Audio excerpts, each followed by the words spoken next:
네, 정치권 이슈 자세히 짚어보겠습니다. 최진 대통령 리더십 연구원장 최수영 시사평론가와 함께하겠습니다. 어서 오십시오. 네, 안녕하십니까. 네.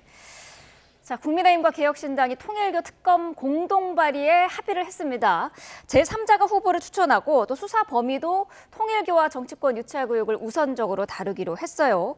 이견 차가 좀 있었는데 생각보다 빠르게 합의에 이른 것 같거든요. 어떻게 보세요? 원래 그렇게 견해차가 크게 복잡할 문제는 아니었습니다. 사실은. 그런데다가 솔직히 말씀드리면 이번에 이제 특검 통과가 사실은 뭐 현실적으로 어렵기 때문에 의외로 쉬울 수밖에 없었다라는 겁니다. 우리 쌍특검 하기로 했다가 지금 특검 하나로 하겠지 않습니까? 제일 중요한 게 이제 특검을 추천한 주체인데 네. 결국은 이제 제3자로 하기로 했지 않습니까? 그러니까 국민의힘이나 개혁신당 입장에서는 어차피 특검 통과가 어렵다면 국민들에게 좀 더 명분 있는 안을 제시하자라고 네. 의견을 모아졌기 때문에 뭐 쉽게 합의될 수밖에 없었다고 봅니다. 네. 이러면 오늘 이제 특검법을 공동 발의할 예정인데 민주당의 협조가 없으면 사실 법안 통과가 어렵지 않습니까? 그런데 민주당은 지금 안 하겠다는 입장인 거고요. 말씀하신 대로 현실성은 없는 것 같습니다. 그런데 두 가지 중요한 함의가 있겠죠. 첫 번째는 이렇게 법으로 특검을 정할 수 없을 때 그럼 우리가 야권연대라는 명분으로 여론전을 하자. 지금 네. 뭐 여러 여론조사 지표에서도 통일교 특검 필요하다고 하니까 네. 아니 민주당 지지층도 그렇게 강력하게 요구하는데 야권까지 이렇게 연대해서 합의해서 가겠다는데 제3지대로 가겠다는데 민주당 반대할 수 있어? 고립화시킬 수가 있는 거고. 두 번째는 이걸로 인한 야권 연대가 결국 지방선거를 통해서 현실화될 수도 있다는 어떤 전초전이 될 수도 있기 때문에 지금 저는 이제 두 그 당의 협력이 저는 충분히 예상되었던 거고요. 그다음에 네. 국민의힘도 양보하고 개혁신당도 양보한 거는 이걸 가지고 기싸움하거나 내용 가지고 다투는 문제가 아니거든요. 결국 네. 이거는 명분의 싸움이고 여론전의 흐름이고 가장 중요한 건 이렇게 야권이 단일 대우로 뭉칠 수 있다는 시그널을 줌으로써 여권에는 압박이 될 수 있고 국민들에게는 지방선거 때 야권 연대에 대한 희망을 줄 수도 있고 이런 측면에서 아주 그 양당의 원내대표가 전격 합의한 배경들이 거기에 있는 것으로 분석이 됩니다. 네, 박수현 대변인도 뭐 국민적인 요구가 높아진다면이라는 단서를 달긴 했었는데 최근에 있었던 여론조사를 보면은 이미 뭐 국민적인 요구는 확인된 거 아니냐 이런 게 지금 야권의 의견이거든요. 어떤 생각이실까요? 저도 좀 수치가 높은 놀랐습니다. 네. 사실은. 특히 민주당 지지층에서 60% 가까이 되기 때문에 상당히 높은 수치다라는 거를 봅니다. 일단 저는 이 수치가 어떤 특정 정당에 대한 비판 의지보다는 기존의 권력기관들, 검찰이나 사법부라든지 경찰이나 이런 경우는 못 믿겠다라는 국민 권력기관에 대한 국민의 불신이 이제 적게 분출이 됐다고 봅니다. 그러나 지금 민주당 입장에서 특검을 받으려니 너무 부담이 되고 문제가 있을 수가 있다. 두 가지 이유인데요. 네. 하나는 지금 지방선거를 눈앞에 두고 여야 간의 정쟁의 대결이 극대화되고 있는 상태에서 또 다른 특검이 통일교 특검 출범할 경우에 이건 정말 역대 최악의 어떤 정치 특검으로 비화될 가능성이 높다라는 거고 두 번째는 지금 지난 1년 동안 아시다시피 이제 세 개의 특검 그것도 내란 특검 이른바 내란 특검이 어떻게 보면 국가적인 특검이나 다름없습니다. 온 국민이 관심이 있는 계엄에 대한 심판하는 특검이기 때문에 이 세 개의 특검이 완전히 희석화될 수 있다. 네. 무력화될 수 있다라고 그런 두 가지 이 부담 그런 문제점 때문에 민주당으로서는 여론조사가 높은 데 대해서 상당히 좀 부담은 되지만 네. 그러나 지금 현실적으로는 경찰이 수사에 속도를 내고 있기 때문에 네. 할 여건이나 할 의지는 없다고 보여집니다. 네, 그러니까요. 지금 민주당의 얘기는 경찰이 어쨌든 수사를 지금 본격적으로 하고 있는데 특검이라는 카드를 꺼낼 이유가 있느냐라는 거거든요. 근데 민주당이 언제 이렇게 제한적으로 특검했습니까? 민주당 정부, 그러니까 이재명 정부 출범 6개월 만에 무려 특검 5개가 출범했어요. 뭐 잘 아시는 내란 특검, 김건희 특검, 최상병 특검에다가 쿠팡 특권에다가 관봉권 띠지 특권까지. 아니 특검이라면은 민주당 정부의 주특기인데 왜 이 특검만은 안 된다고 하는 그 논리적 정합성이 없는 거죠. 아니 특검이라는 게 보충성 예외성의 원칙으로 하는데 다 그때 다른데도 공수처가 수사할 수 있고 국수본이 수사할 수 있는데도 특검으로 이건 진실을 가려야 된다고 얘기했는데 더더군다나 이거는 민주당이 이해관계자입니다. 네. 민주당 국민의힘 정치권이 이해 당사자인데 이거를 행안부 장관과 국무위원이 지휘할 수 있는 경찰청 국수본에 이걸 맡기겠다? 어. 고양이한테 생선 맡길 수도 있다는 비난이 나올 수도 있잖아요. 비판이 나올 수도 있잖아요. 그렇다면 가장 이게 중립지대에 있는 특검이 하는 게 맞는데 이 특검만은 안 된다면 정말 그것이야말로 선택적 특검이고 자신들의 유불리에 따른 정략적 특검이잖아요. 특검 정부가 자신들에 대한 특검은 거부한다? 그러면 그건 말이 안 되는 거죠. 근데 이런 상황에서 또 만일 1차 특검이 지금 뭐 부족하다고 2차 종합특검까지 얘기하는데 거기서 통일교는 또 빼겠다? 그러면 그건 민주당 그 특검을 피하는 자가 범인이라는 등식을 국민에게 저는 공식화시켜 줄 수 있다고 보기 때문에 네. 결국 지금 야권도 단일 대우로 지금 이걸 압박하고 있어서 민주당도 제가 보기에 이 덫을 피해가기가 좀 어려워 보입니다. 네, 앞서서 잠깐 언급을 하셨습니다마는 이번 그 통일교 특검법 합의는 사실 이번 22대 국회 들어서 보수 진영이 첫 공조한 사례이지 않습니까? 네. 그래서 이제 지방선거를 앞두고 대여를 공세하는 과정에서 이 두 당의 연대 가능성이 훨씬 높아졌다 이렇게 평가하는 시각도 많던데요. 정치권의 합의에는 다 방향성이 있습니다. 어. 이게 이제 말하자면 국민의힘도 얼른 빼고 민주당도 그러니까 개혁신당도 얼른 빼가지고 바로 합의하는 것은 뭐냐면 이 사안 자체가 법률적인 효력을 발휘하기보다는 정치적 선언의 효과가 있다고 보는데 그러면 네. 이런 어떤 야권의 물론 개혁신당 3석밖에 안 되지만 두 당을 합해봐야 110석이지만 문제는 이것이 보수 진영에 다시 단일대오라는 정치적 상징성이 있다는 거죠. 그렇다면 저는 지금 이준석 대표 입장에서는 국민의힘과 여러 가지 연대에 대한 좀 부정적 입장을 밝히고 있지만 조건이 있어요. 국민의힘이 변한다면 이런 조건절이 있잖아요. 그럼 그렇다면 저는 충분히 여기에 대해서 이제 어떤 양쪽의 연대의 기반이 마련돼졌다. 그래서 앞으로 이 부분이 맞아 특검법이라는 법률적 고리를 넘어서 네. 지방선거에서 야권 단일 대우라는 정치적 고리로 저는 확대될 수 있다고 판단합니다. 어떻게 보면 보세요? 솔직히 말씀드린 거죠. 네. 어떻게 보면 이제 우리 최수영 평론가께서 정치 공학적인 연대다, 지극히 한시적인 연대다라고 이제 말씀하신 건데 국민의힘 입장에서는 강성 우파 일변도로 가고 있다라는 그 세간의 비판을 상당히 좀 줄일 수 있지 않습니까? 우리 외부 개혁적인 보수 정당과 함께 간다라는 그런 모양새를 띌 수 있고 이준석 대표로 하는 개혁신당 입장에서는 사실은 의석이 3석입니다. 네. 그래서 자기 신들의 어떤 존재감을 그나마 극대화할 수 있는 이런 이제 정치적 이해관계가 맞아떨어졌기 때문에 선거를 앞두고 특검, 통일교 특검 실현 가능성은 없지만 일단 우리가 손잡는 모습을 보여주는 것이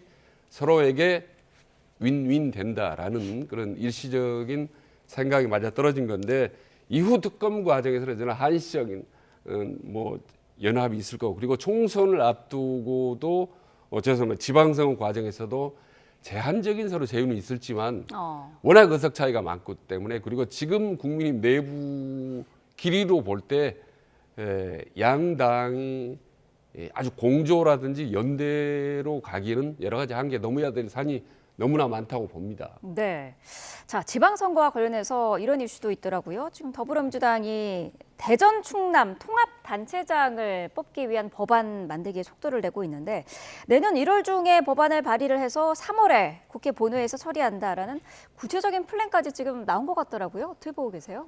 이런 걸 이제 어떻게 보면 절묘한 선제 공격이라고 할 수 있을까? 그런데 이 대전 충남이 통합했으면 좋겠다라는 거는 그동안 현지 주민들이 강력히 원했었고 그리고 이제 국민도 당시에 먼저 추진했던 겁니다. 근데 이걸 대통령이 전격적으로 이제 발표를 했기 때문에 네. 그동안 논의됐던 어떤 거대한 충청권의 수건 사업의 주도권이 이 일거의 국민의힘에서 민주당으로 넘어가는 모양새죠. 그러면 당연히 이 총선에 상당히 유리할 수밖에 없는 거 아니겠습니까? 그렇기 때문에 국민의힘은 이제 아주 뭐 발끈하고 반대하고 있습니다.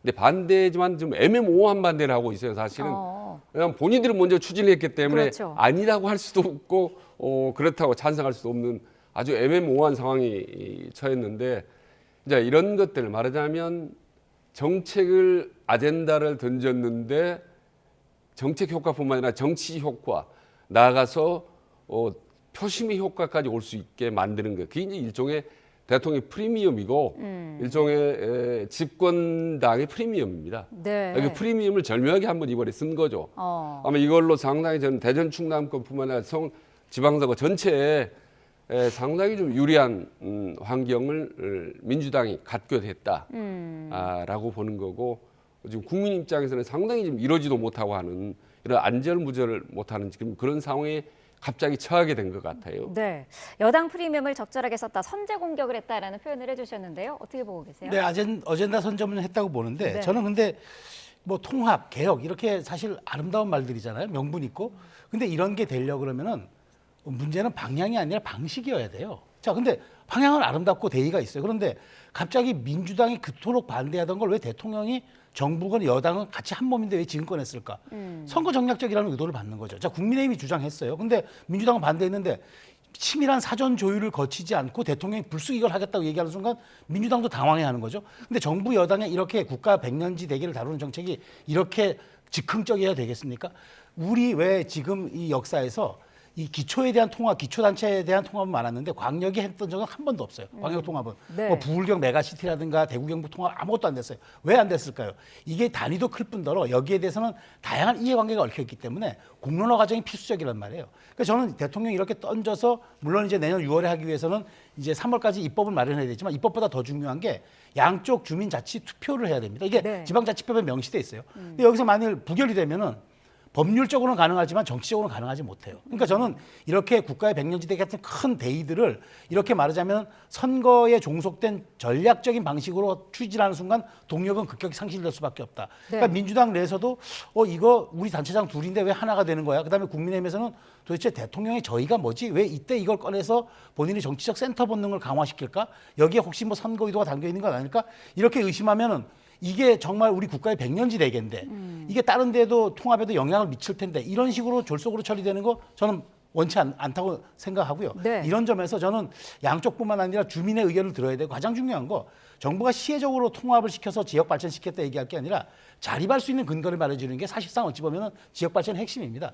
그 부분을 간과해서는 안 되는데 너무 정치적 선언이 앞서는 듯한 느낌이 받아서 네. 이게 과연 순항할지 저는 약간 좀 의구심이 듭니다. 네, 주민 투표 과정을 최소한 거쳐야 되는 거 아니냐라는 지적에 대해서는 어떤 의견이실까요? 당연하죠. 그리고 선거 앞에 사실 착한 대통령은 없습니다. 아하. 여야 불문하고 보수 진보를 막론하고 선거를 이겨야 대통령 국정운영 탄력을 받기 때문에 네. 다분히 정치적인 아젠다를 던질 수밖에 없었다고 보는 거고요. 네. 그리고 즉흥적이라고 말씀드리는데 저는 이제 전격적이라고 말씀드립니다. 그 차이는 있습니다. 즉흥적인 제안은 아무런 준비 없이 갑자기 어느 날 툭 던지는 건데 전격적이라는 그동안에 계속적인 논의해왔던 거 아니겠습니까? 지역 수건 사업입니다, 이게. 그렇기 때문에 충분히 논의되고 그동안에 여러 가지 절차를 거쳐왔기 때문에 마지막에 방점을 찍지 못했어요. 사실 이 좋은 어떻게 보면 아젠다를 윤석열 대통령이 왜 전에 임기 전에 이걸 못 듣는지 모르겠어요. 아마도 이번 과정에서 아마 국민힘에서 이걸 선거적으로 뭔가 활용하려고 했는데 대통령으로 우리 여당에서 미리 이걸 간파를 하고 먼저 선제 공격을 가하지 않았을까라는 생각을 합니다. 네. 어찌됐든 결론은 뭐냐면은 대전순 통합은 지역민에서 원한다. 간절히 원하고 있는 바다. 그거를 대통령이 정부 여당이 적극적으로 나서 해주겠다라고 하는데 말 사람이 누가 있겠습니까? 그래서 1월 달에 이제 발의를 하고 3월 달까지는 최종적으로 이제 처리를 한다는 건데 그도 벌써 이제 특위를 띄었습니다. 네. 이제 민주당은 이미 특위를 띄었기 때문에 속도 있게 진행하면 충분히 가능하다. 상당히 아마 국민의 입장에서는 죄송하면 많이 뼈아플 것 같아요. 저 큰 아젠다를 놓쳤기 때문에 뼈아프겠지만 뭐 대통령과 민주당 입장에서는 뭐 이렇게 좋은 아젠다를 뭐 적극적으로 활용할 뭐 필요성을 느끼지 않겠습니까? 예. 네. 자, 이런 가운데 지금 김민석 총리가 이 대통령 임기 관련한 언급을 하는 것을 두고도 정치권 공방이 벌어지고 있습니다. 5년은 짧다. 더 했으면 좋겠다는 얘기가 나온다는 말을 하는 건데 여기에 대해서 지금 국민의힘에서는 장기 집권 간복이다. 총리로서는 부적절했다라는 지적이 나오고 있거든요. 그러니까 지금 무안에 가서 이제 국정 설명회에서 한 건데 직접 뭐 윤석열 대통령 뭐 임기가 짧았는데 뭐 이재명 대통령 5년이 먹겠다 이런 실명 거론하지 않았습니다. 다만 이제 이재명 대통령은 호남을 너무 좋아한다, 찐 사랑한다라고 하면서 이제 5년이 길게 했다는데 이제 5년 따는데 이런 얘기는 당연히 누가 보더라도 이재명 대통령 임기가 너무 짧아서 앞으로 더 했으면 좋겠다라는 식으로 해명하는데 일단 지금 이 시점에 저런 발언하는 것은 적절치가 않다라고 저는 봅니다. 일단 본인은 물론이고 이재명 대통령에게도 별로 좋을 건 없습니다. 사실은. 네. 그래서 과거에도 이제 이해찬 전 총리도 20년 집권론을 폈다가 아주 그냥 십자포화를 맞지 않았습니까? 국민들은 아무리 그 정부가 잘한다 하더라도 5년, 10년 추후 정권을 언급하는 순간 상당히 거부감을 불러일으킬 수가 있습니다. 그래서 앞으로도 총리라든지 이따 이 현 정부의 중요한 사람들은 임기 문제, 아주 그런 임기 민감한 이런 문제에 대해서는 좀 자제할 필요가 있다라는 말씀을 드립니다. 네, 평론가님께서는 어떻게 보세요? 뭐 대단히 부적절한 발언이고 또 총리가 저렇게 뭐 취임 6개월 지나서 국정 홍보 자리에서 저렇게 감성적인 저 발언, 감성팔이하는 건 저는 정말 그런 금도를 넘어선 거라고 보고요. 네. 권력의 임기는 헌법과 국민이 정하는 겁니다. 그런데 그 겨우 대통령의 권한을 행정부에 대행하는 총리가 마치 명시적으로 그것을 가능한 듯이 얘기하는 거. 그리고 이게 논란이 되니까 내가 총선을 얘기한 거지 대선을 얘기한 게 아니다. 개헌이 뒷받침되는 이슈를 저렇게 가벼이 꺼냅니까? 총리의 자질도 문제지만 저는 호남을 가서 얘기했다는 걸 좀 저게 예사롭지 않게 봅니다. 결국 지금 정청래 대표와 당권 경쟁을 염두에 두고 미리 이재명 대통령 지지층에게 한번 김민석을 도와주세요 한 게 아닌가 싶어요. 저 정치인의 말과 행동, 동선에는 다 전략이 담겨 있기 마련인데 호남을 가서 굳이 저렇게 얘기한 거는 김대중 대통령의 고향에 가서 이재명 대통령이 그 정도의 반열이라고 얘기를 하는 거란 얘기죠. 그리고 여기에 대한 것들은 개헌을 통해서 우리가 더 할 수도 있다는 것을 명시적으로는 얘기하지 않았지만 가능성을 던져줌으로써 이재명 대통령 지지층을 더 강하게 결집시키고 지금 그렇게 해서 저는 6월 달에 6월이 지나서 7월에 선거할 수 있는 당대표 선거에서 정청래 대표와 일합을 겨루기 위한 사전포석이 아닌가. 그런데 당권에 대한 경쟁을 국정에 대한 문제를 치환한다? 이것이야말로 가장 저는 문제라고 생각을 하는 겁니다. 총리의 자리가 1인지와 만인지상이라고 얘기하는데 그런 자리를 저렇게 가벼운 언행으로 한다? 저는 이재명 정부가 정말 실용과 통합, 협치를 중시하는 정부인지 아니면은 정략과 획책을 도모하는 정부인지 이번에 아마 많은 국민들이 여기에 대해서 느꼈을 거라고 생각합니다. 저는 이제 김민석 총리가 당시에서 좀 다른 부분에 흥미를 느꼈는데 네. 바로 저는 이제 대통령 연구하는 입장에서 김대중 대통령이 항공모함을 비유를 했는데 노무현 대통령을 활화산에 비유를 했더라고요. 그 점 좀 흥미로 그렇게 좋은 표현은 아닌 것 같은데 활화산이라고 활로 항상 불타는 산이고 문재인 대통령이 은은한 바다를 얘기했습니다. 근데 윤석열 전 대통령 표현을 안 했어요. 저는 그 점에서 오히려 잘했다는 생각이 듭니다. 사실 대단히 민감한 부분이고 아주 부정적인 표현을 썼더라면 또 다른 논란을 일으킬 수 있을 텐데 그 점을 하지 않았고 이제 이재명 대통령 정책을 가장 뭐 깊이 아는 분이라고 표현을 했습니다만은 그런 부분이 저는 개인적으로 흥미로웠습니다만은 다른 자리에서 아무튼 호남이 아니라 대구든 어디든 간에 어떤 임기 관련된 발언, 특히 개헌이라든지 이런 민감한 발언에 대해서는 최대한 좀 삼가할 필요가 있다는 말씀을 거듭 드립니다. 네, 국정운영 생중계에 대해서는 넷플릭스보다 재밌다, 잼플릭스라는 언급을 했는데 이 부분은 어떻게 평가하세요? 그러니까 총리가 무슨 뭐 국정운영 평가를 하는 평론가가 아니잖아요. 지금 아까 대통령 리더십에 대한 평론도 하고 이재명 대통령에 대한 지금 국정운영 그러니까 지금 저 업무보고 방식에 대해서는 논란이 있어요. 지지층에서는 시원하다고 재밌다고 하지만 반대층에서는 대통령이 권력을 가지고 갑질하는 것 아니냐, 그리고 갈라치기 아니냐, 그리고 너무 이거 보여주기식 아니냐, 결국 잘못하다가 보면 본말이 전도돼가지고 내년에 업무보고가 아니라 흥미 위주로 가다 보면 이게 웹도도 현상, 꼬리가 몸통을 흔드는 현상이 나올 수도 있어서 부정적 기능이 순기능보다 훨씬 많다라는 그런 비판도 나오는 양비론적이 있는 이런 상황에서 굳이 저렇게 말하자면은 뭐 평론식으로 얘기하고 홍보도 정책 홍보 본인이 KTV 사장도 아닌데 왜 저런 식으로 정책 홍보에 저렇게 본인이 미련을 둡니까? 그러니까 저는 이렇게 생각합니다. 그러니까 김민석 총리가 지금 본분을 잊고 있다. 지금 본인이 국정의 2인자로서 정책을 조금 더 정밀하게 설계하고 홍보하는 그런 사람이 아니라 대통령의 지지층에게 자꾸 뭔가 좀 잘 보이려는 듯한 그런 쇼맨십에 자꾸 저는 좀 기인하는 것 같아서 이런 점들이 이재명 정부의 한계로 지적될 수 있으니까 더욱더 언행에 신중해야 된다는 말씀 드리고 싶습니다. 네, 자 오늘 국회 상황도 짚어보겠습니다. 임시국회 본회의에 내란재판부 설치법이 먼저 상정이 되는데요. 자 관련 내용 영상으로 잠깐 보고 오겠습니다.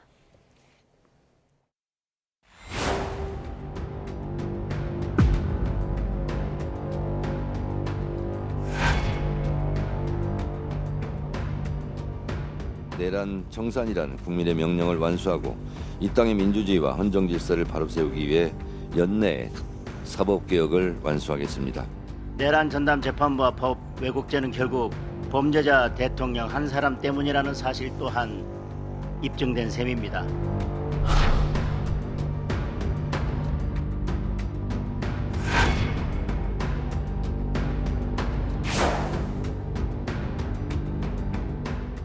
뭐 한간에 최소화한다고 그러니까 그게 말이 되냐 이런 비판도 많이 있었는데요. 예, 우연 소지를 없앴다 이렇게 정리를 하겠습니다. 누더기는 아무리 기워도 누더기다. 장기 집권과 독재로 가는 길을 열겠다. 이 나쁜 의도가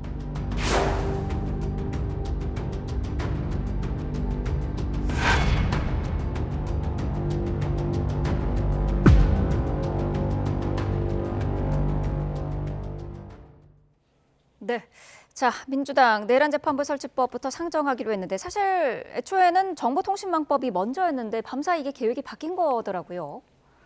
뭐 이제 막판에 수정 보완이 필요한 부분이 있기 때문에 이제 뭐 바꿨기 때문에 저는 네. 뭐 그건 큰 뭐 문제는 아니라고 봅니다. 왜냐하면 그동안 쭉 논의해왔고 막판까지 이제 쟁점적인 부분들이 이제 있었기 때문에 이걸 법안 이제 발의 통과하기 전에 이제 직전에 바꾼 건데 큰 문제는 없는데 네. 이제 내란 전담 재판부가 그동안 이제 위헌 소지가 많았다라는 부분이 이제 논란이 됐었는데 민주당은 어쨌든 이번 과정에서 그 위헌 논란을 최소화한 것 같아요.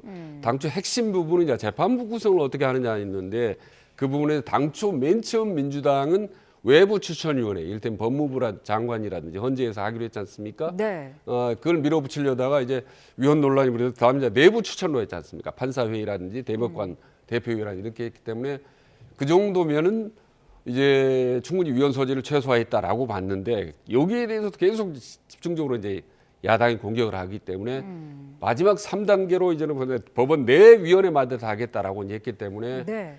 저는 일단 민주당 입장에서는 그렇듯 위헌 소지나 이런 논란 소지를 최소화했다라고 보는 거고요. 그럼에도 불구하고 이제 국민의힘은 이제 공격하고 이제 반대하지 않습니까? 근데 사실 저는 이게 애당초에 위헌 소지가 없었다 하더라도 저는 국민의힘은 무조건 맹렬하게 저는 반대했을 거라고 봅니다. 내란 재판의 어떤 특검이라면 모든 쟁점 사안에 대해서 일단 국민은 무조건 전면적으로 반대해온 입장을 보여왔기 때문에 네. 지금 민주당이 이 법안 내란 재판부 이런 법안에 대해서 신경 쓰는 국민의힘의 반대 입장이 아니라 네. 국민들이 어떻게 볼지 그다음에 이거 없이 더 이상 지속적으로 헌법의 논란이 지속될 건 이 부분에 걱정하는 거기 때문에 일단 위헌소를 최소화했다. 그래서 이제 남은 거는 강행 처리, 본회의 처리 이 절차만 최종적으로는 좀 남겨놓은 상태라고 봅니다. 네. 앞서서 뭐 나왔습니다만 박소연 대변인이 뭐 위헌성을 최소화한다는 거가 아니라 없앤 거다라고 했습니다만은 지금 사법부는 여전히 위헌적이다라는 입장이거든요. 그렇죠. 이거는 아무리 법관회의가 추천하고 그런 걸 독소정을 뺐다 하더라도 사후적 재판부라는 점에서 이건 다 위헌에서 빠져나갈 수 없고 그다음에 무작위 배당 원칙에도 어긋나잖아요. 그러니까 저는 아주 유일하게 할 수 있는 게 제가 지난번 방송에도 말씀드렸지만 유일한 방법은 대법원이 자체적으로 재판부를 구성하는 것들이 없는데 대법원이 예규를 하겠다고 했는데도 불구하고 이 법안을 하겠다는 거는 위헌 소지를 최소화했다고 했지 위헌 소지를 아주 드러냈다고는 하진 않았어요. 그럼 가장 중요한 거는 대법원에 맡기면 될 일인데 이렇게까지 내용도 비슷한데 이렇게 추진한다는 거는 결국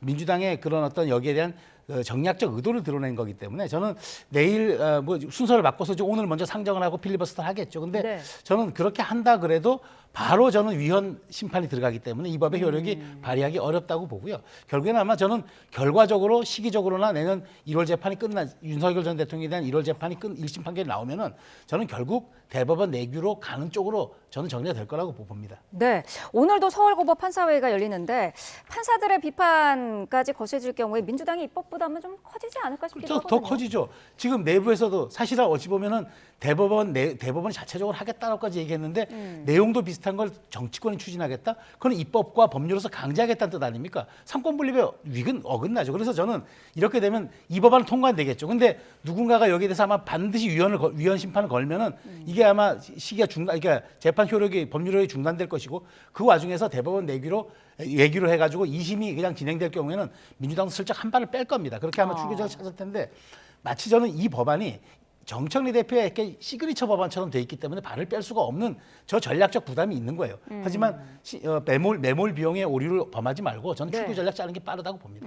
이미 뭐 발을 뺄 수 없는 그런 부담이 있다라는 지적을 해주셨는데요. 근데 일단 뭐 국민의힘으로 해서 조희대 재판부의 어떤 방향성이나 예규 이런 부분에 대해서 적극적으로 찬성을 하고 이의 제기를 하지 않는 거 보면 마치 국민의힘은 조희대 대법관 쪽하고는 상당히 가깝지 않나 이런 또 오해를 갖게 됩니다. 그래서 내란 재판이라는 이런 좀 엄중한 사건이기 때문에 특히 이제 보수 강경 세력이 주도가 돼서 사실 일으킨 게 내란 재판 아니 비상계엄 아니었습니까? 비상계엄이기 때문에 그를 보수 정권에 맡긴다. 더구나 정치적인 편향성이 논란에 계속 휘달렸던 조희대 대법관부가 추천한 사람들, 배당한 사람들 재판부로 구성해서 기존의 내란 재판을 계속한다는 것은 상당히 위험천만하다. 여러 가지 문제가 많다라는 기본 인식이 민주당이나 국민들의 상당수에 깔려 있기 때문에 어떤 형태로든지 새로운 재판부가 이거를 빨리 신속하게 공정하게 마무리할 수밖에 없다. 이거는 내년 6월 지방선거를 앞두고 있기 때문에 민주당이 지나치게 편파적이거나 지나치게 무리하거나 할 경우는 역풍을 맞습니다. 그렇기 때문에 저는 민주당이 강행 처리는 하고 있지만 위헌 소지라는데 국민 여론들을 10분 참고를 하고 감안을 해서 저는 추진할 거라고 믿습니다. 네, 알겠습니다. 자, 두 분 말씀 여기까지 듣겠습니다. 최재현 대통령 리더십 연구원장 최수영 시사평론가와 함께했습니다. 고맙습니다. 네, 감사합니다.